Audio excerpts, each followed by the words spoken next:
जैसे ये अंग हैं, जाने के लिए परमात्मा का दर्शन शरीर के रहते रहते करने के लिए ये शरीर मिला है। कब? माँ के पेट में जब प्रार्थना किया तब। उस समय बड़ी तकलीफ थी, माँ के पेट में उल्टे टगा रहना पड़ता है। उस वक्त पर माँ के पेट में जो भी मलमूत्र रहता है उसकी बदबू बराबर आती रहती है। वहाँ पर जलन माँ के पेट में जो रहती है वो बराबर परेशान करती रहती है। लेकिन बच्चा माँ के पेट में जेल खाने में एक तरह से कैसे रह पाता है? उस वक्त पर उसको प्रभु का दर्शन होता रहता है, झलक मिलती रहती है, उनकी आवाज़ भी सुनाई पड़ जाती है, तो उसी में वो मस्त हो जाता है, उसी में वो खुश हो जाता है। तो जब झलक मिलती है तब प्रार्थना करता है, एक बार मौका दे दो, एक बार मनुष्य शरीर हमारा ठीक ठाक बना दो और बाहर निकल करके हम यानी समर्थ गुरु की तलाश करेंगे। आपसे मिलने का रास्ता, आपका दर्शन बराबर खट में करने का रास्ता उनसे ले करके बराबर आपका दर्शन करेंगे, आपकी आवाज़ को बराबर सुनते रहेंगे। और जब समय पूरा हो जाएगा तो गुरु की दया लेकर के उनके बताए युक्ति के अनुसार हम आपके चरणों में आकर लिपट जाएंगे।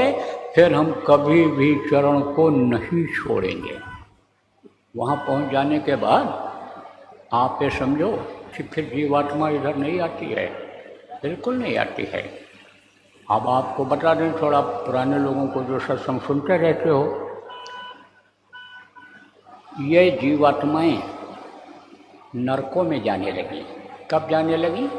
इधर कलयुग में। कलयुग में ज़्यादा जाने लग गई। क्यों? कर्म खराब हो गए लोगों को, सत्संग मिला नहीं, संत मिले नहीं, तो कर्म खराब हो गए। तो जब कर्म खराब हुए तो ये नरकों में जाने लग गई। और नरकों में 1-2 दिन तो रहना नहीं होता है, बहुत दिन तक रहना पड़ता है। आप ये समझो कि 17,28,000 वर्ष का होता है सत्युग, 12,98,000 वर्ष का होता है आपका त्रेता, और द्वापर 8,64,000 वर्ष, 4,32,000 वर्ष कलयुग।